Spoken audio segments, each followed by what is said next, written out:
Hello everyone, I'm Anthony Williams and welcome back to my second segment of my YouTube channel. But before I begin, I would like to thank everyone who viewed and supported my first episode. But just in case you missed the first episode of Real Talk with Hustle and Flow, I'm going to summarize what happened.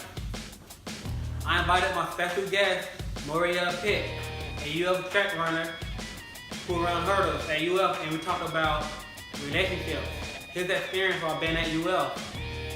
Then we had some hidden talent come on into Tafari Nelson, who is a member of Phi Beta Sigma Fraternity Incorporated. Go Mob. But for my second video, we're going to be talking about kings and queens, which is basically talking about black men and black women. But I'm not talking about all the goody parts. I'm talking about the parts that keeping us in a cycle and not being able to grow at the potential we have to be.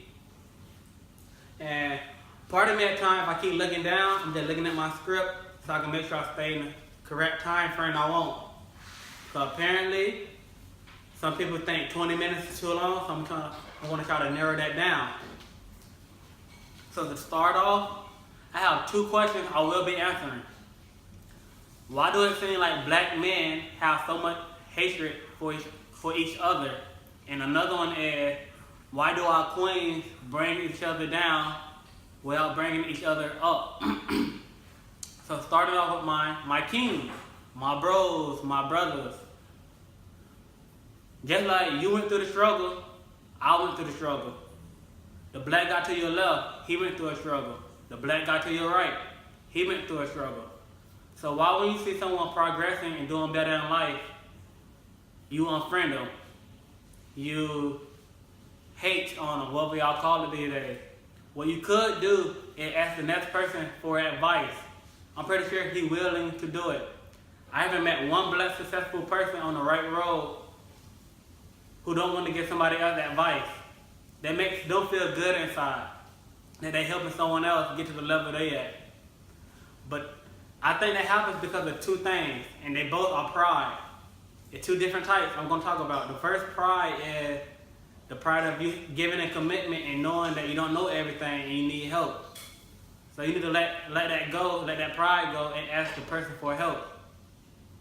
If you knew everything, why are you in the same predicament you in now?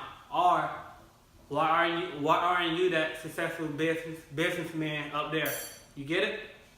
The second type of pride is admitting that you don't know everything. When someone tells you everything, listen, attain the information, put it to use. Then one day, you can tell somebody. But moving on. I want to talk about my queens. That name alone should let you know your presence is needed. The color of your skin is a blessing. The way you rock your hairstyles is a blessing. But we know that. Do you know that? Instead of degrading yourself. I'm not saying all women do it, but I have experienced women doing it. Just from the small term of, I'm a bad bitch. That's degrading yourself. For example, I grew up with multiple foster moms, and not one ever said that.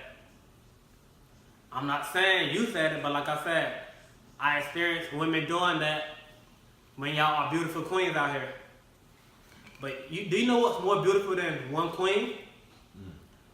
Saying multiple queens come together, becoming unified, making an impact in the community. I don't know if everybody know the impact y'all have on the community. For example, when a man see the right woman, see the queen he want, he'll do right for her. He'll start practicing ways to get her attention because a queen needs a king, just like a king needs a queen. You feel me? But this just real talk with Hustle and Flow. But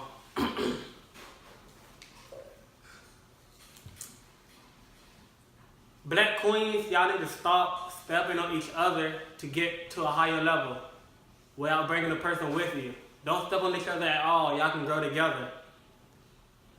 It's so much more y'all can do in the real than just go to clubs every weekend. I'm not, like I said, not everyone does that. But from my experience, I say it a lot. Dress the way you want to be perceived.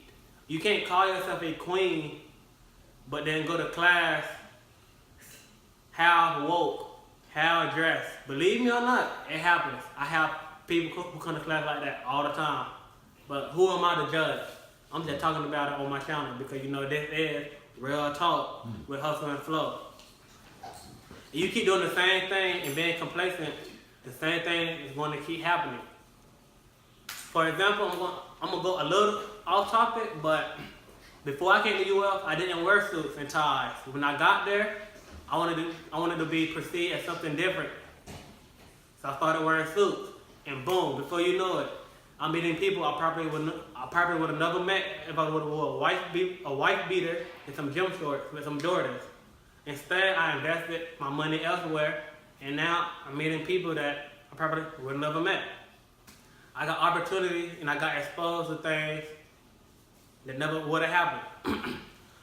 But a message to our queens and kings, if we don't love and support each other as a race, as brothers and sisters, how would we expect someone else to do the same? Before we tackle the problem outside of our community, we need to tackle the one inside of us. But thanks for watching my second segment, Real Talk with Hustle and Flow.